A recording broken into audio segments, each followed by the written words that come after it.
Welcome to Forest Chat, where we talk about individual endeavour in Western Australia, what it takes, what it means, and how you do it. I'm your host, Paul Vandermeer, and in today's episode, we're talking with Laura Firth about Bravehearts. Laura got involved with Bravehearts about 5 years ago.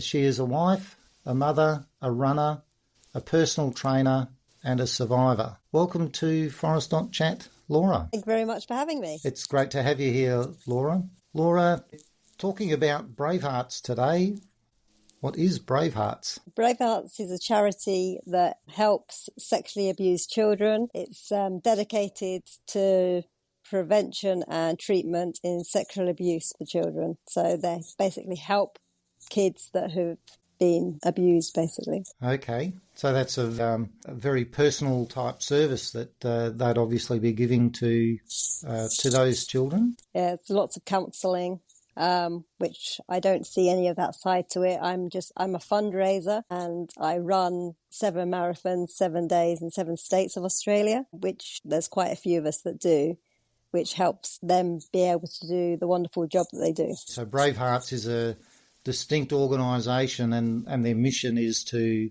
help those sexually abused children, and then you're on the fundraising side of things. Yes. So what sort of fundraising efforts do you get into? You mentioned about the run. Are there other things that you get involved as well? For the year, we have to raise $11,000 before we do the run. Everyone around like Firth knows that I actually do boot camps. All the money there will go straight into the Bravehearts. We're looking at doing a quiz night, even doing a last man standing, not official run, but one of my friends, Charles, he organised it last year. It was massive.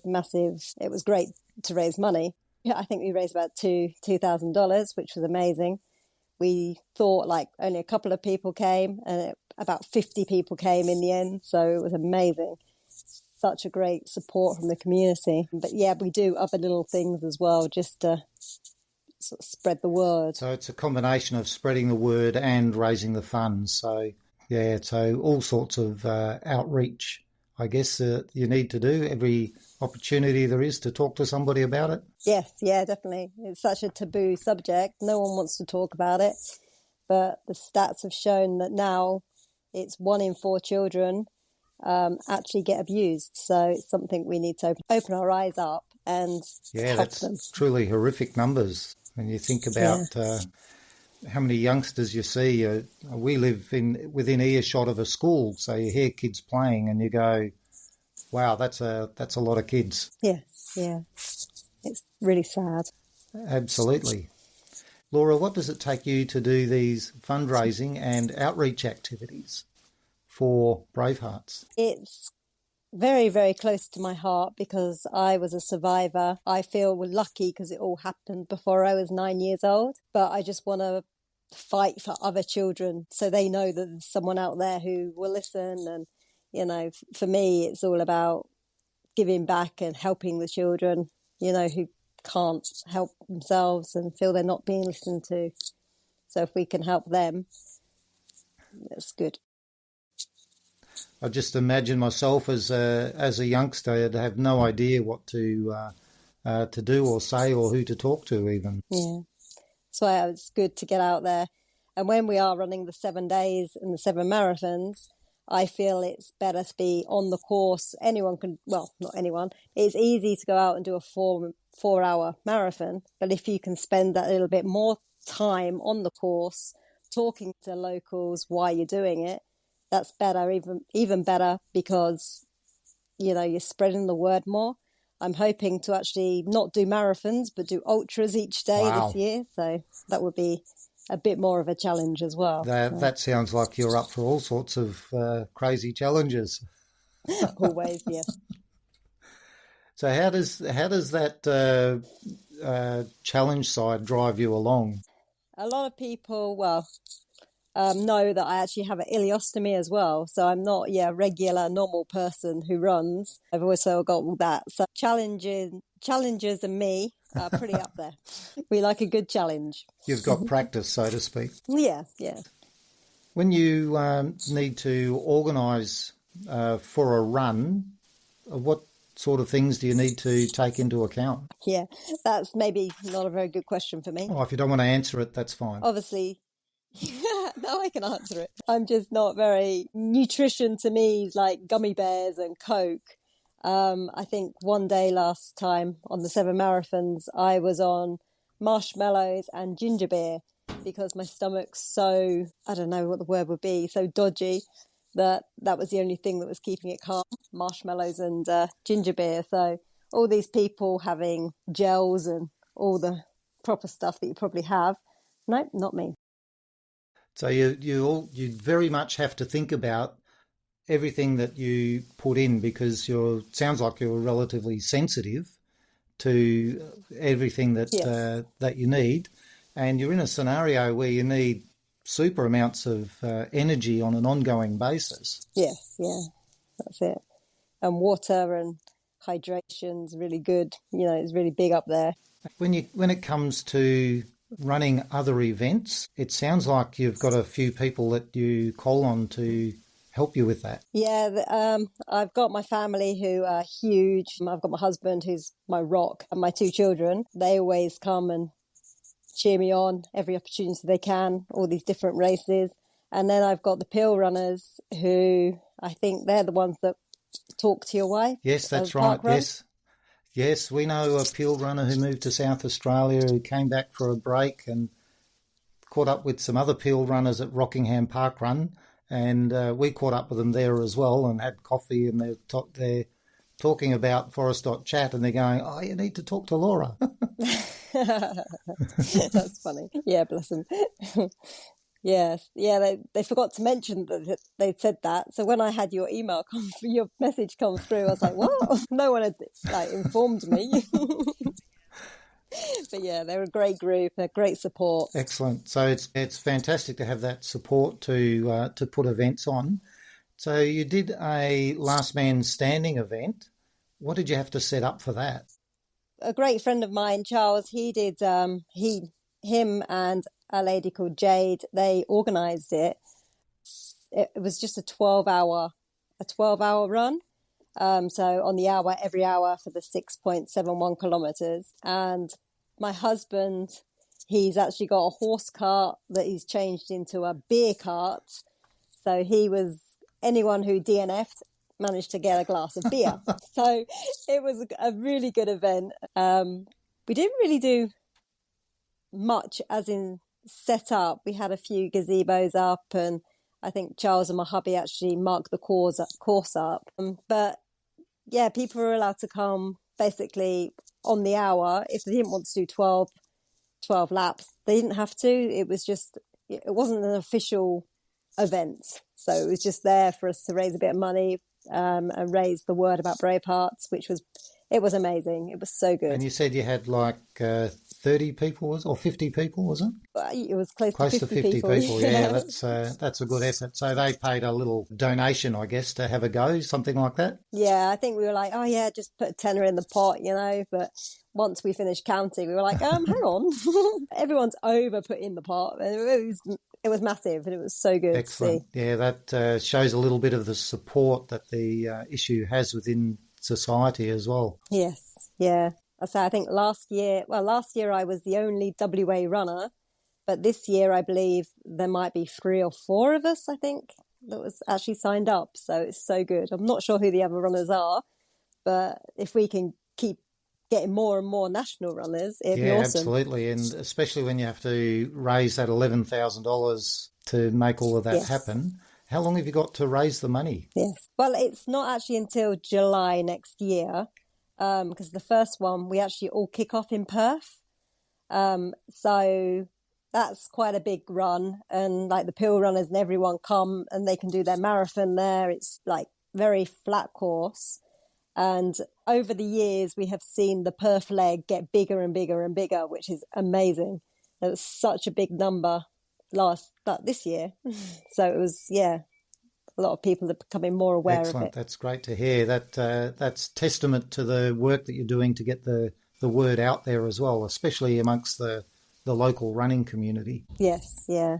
Because the local running community is surprisingly large, isn't it? Oh, yeah, definitely since COVID, it's more and more people, and yeah, it's so good. Yeah, we've seen the growth, particularly in parkrun, because that's how we mostly engage with the biggest group, I guess, of other runners that we get involved with.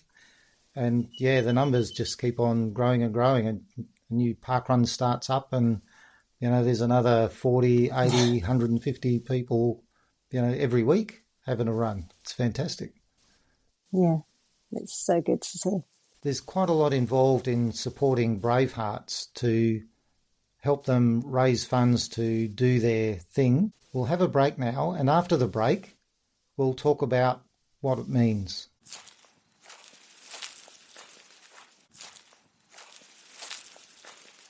We've had a look at what it takes to support Braveheart.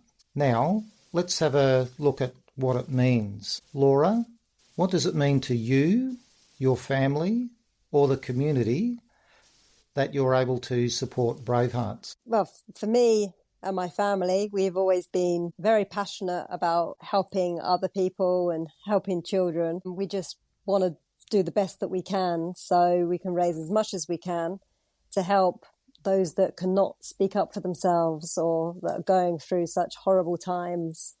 If we can try and make that a little bit better with raising the money and raising the awareness, that means the world to me. So we can get everyone talking about Bravehearts, it'll be a good thing. Yes, it definitely will, because it also ensures that the people who are perpetrators actually are aware that there's knowledge about what's going on as well, and that may put them off. Yeah, we could only hope. Wish it would be that easy. Eh? It's definitely a difficult subject. You sent me through some information earlier that suggested that something like 90% of the offenders are known to the family. Yes, yeah. It's just horrible if you see this, like the stats on just the one in four kids, and the fact that most of them know their offender and it's someone close to the family. It's just horrible to know that it happens. And the kids obviously they can't speak up because the parents or whoever know that person. So they probably feel a bit more, I shouldn't be saying anything, which is wrong. They should be able to trust someone enough to be able to say, look, this is happening, or yeah. It just terrifies me knowing that some kids can't do that. And I really feel that, I would just wish that we could actually open their eyes and, I don't know, wave a magic wand and stop it all happening. But that's not the way it can work, I'm afraid. No, it's definitely a massive challenge for society as a whole. Yeah, it's just horrible. But yeah, Bravehearts is there for anyone who is struggling. They actually help the whole family as well. So even the parents and that, they will actually have counselling for them. You can find them on the website. Maybe we can put the phone number on as well, so people can get hold of them if need be. But if we can open people's eyes up, spread the word about Bravehearts, and try and reduce or stop would be perfect. However, it's not. The world's a horrible place, and it's not going to stop. Just wish it would. Yes, we have to have hope that things can improve. And for those areas where it hasn't improved, then Bravehearts is out there doing very important work in the community to help some of the damage that's been done. Yeah.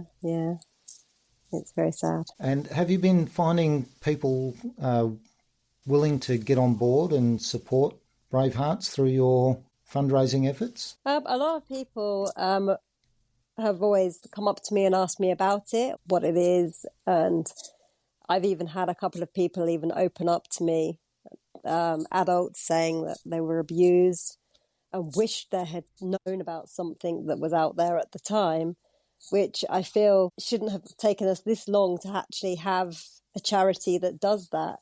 I mean, I first found out about Bravehearts. I stumbled over it. I was trying to find a running event, trying to do a marathon, I think it was about 5 years ago. And I had a friend suggest Bravehearts. So me and her, we trained up. We did our first Braveheart marathon. And then I met somebody called Jess Peil. And she told me that she was doing the 7 marathons, 7 states in 7 days in Australia. And I was like, well, that's crazy. And then she explained to me that, it was for Bravehearts. And I think Jess is now on her 7th year. There's some really inspirational people out there. Yes, inspirational. That's right. They are, definitely. And so are you, actually. Yeah.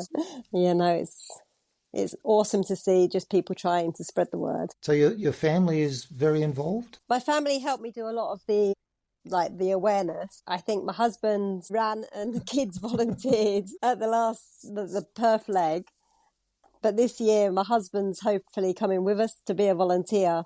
So he's going to be there each state and volunteering. So he'll be like setting up the courses, making all the sandwiches, making sure the runners are getting to where they should be. He's pretty good like that, bless him. Excellent. But there's something positive for him to do in amongst all of the it's a massive challenge to do that 777 event. Yes, yeah. But he's up for it. He's always up for that. He's always up there. If I say, "Hey, let's do this," he'd be like, oh, "Okay." As long as I promise him some beer, we'll be all right. There we go. I do the running. He does the drinking. It's a perfect match. The main thing is there with you, helping out. Oh yeah, definitely. Bless him. So there's quite a lot of meaning in supporting Bravehearts, from supporting the work that they actually do through to what comes through for people who are supporting, and also through keeping the family doing things together, which is fantastic to hear. We'll have a break now, and after the break, we'll talk about how you do it.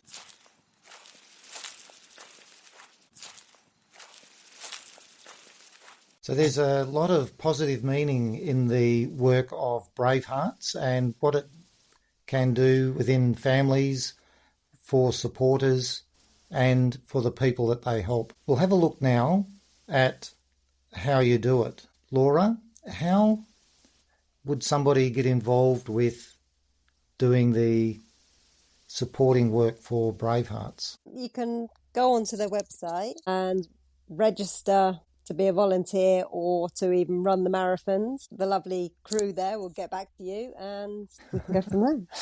And the sort of volunteer roles that they have, having been at some events, and you mentioned what your husband gets involved in as well.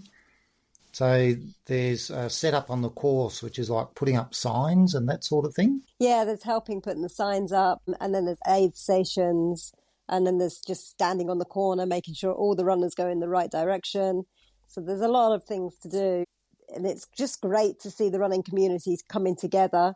So anyone that actually just doesn't want to run but wants to help, more than willing for volunteers to just come down and stand there and go, "This way, please." Or even if you come down and just cheer everybody on, it all makes a difference. None of those jobs are particularly difficult.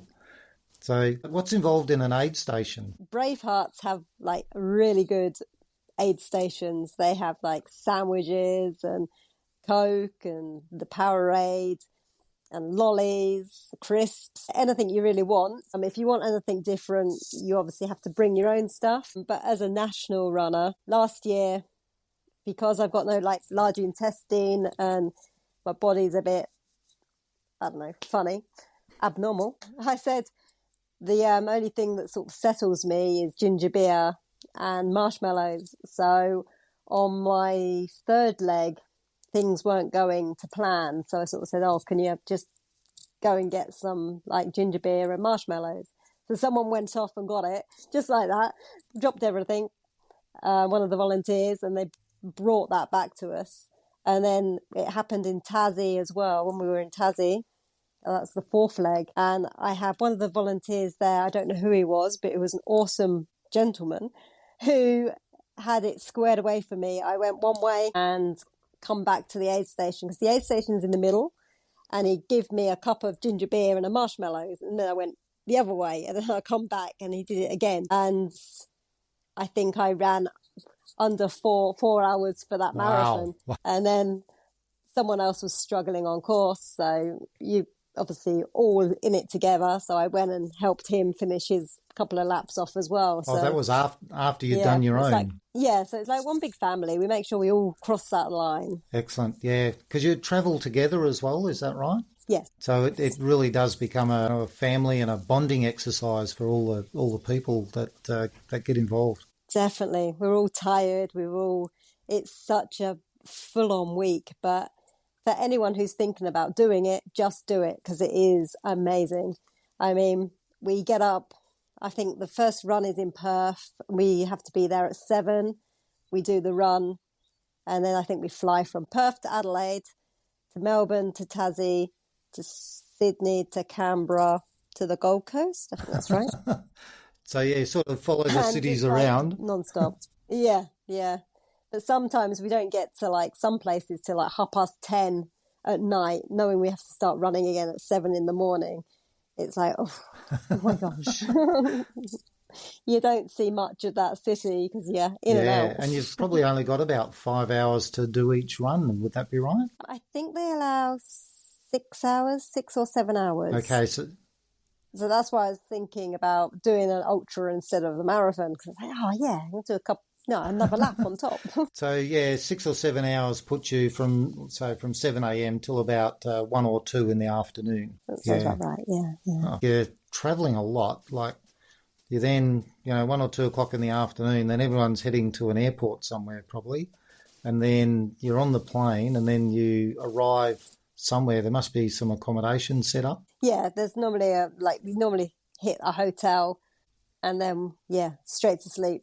Just to get back up again and do it all over again. Yeah, that's amazing. That's quite a grueling effort.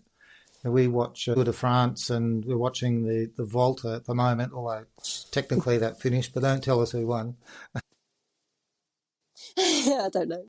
And they're out there for 21 stages and 2 rest days, and they're doing 4 hours a day of high intensity cycling. It's a very similar arrangement to that, isn't it? Although you've got transfers every day as well. Yeah, but the pain that we go through is nothing compared to the children, what they're going through. So that's what we got to think about every day. That's what gets us through, is why we are doing it.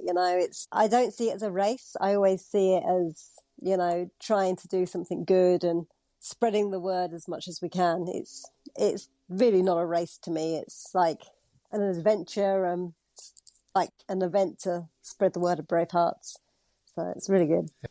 Well, thank you very much for coming along and sharing with Forest.chat, Laura. And all the Forest.chat listeners wish you all the best in your future endeavours. Thank you very much. You've been listening to Forest.chat, where we talk about individual endeavour in Western Australia, what it takes, what it means, and how you do it. I'm your host, Paul Vandermeer, and in today's episode, we talked with Laura Firth about Bravehearts. Remember, there are 4 ways you can get involved with Forest.chat. Share the domain Forest.chat with your friends and family and people you meet. When you sign up for the emails, you get advance notice of episodes coming through. If you're doing something that other people might find interesting, book an interview at forest.chat/interview. If you want to help out a local business, book an advert at forest.chat/advert. I'm looking forward to joining you with our next guest.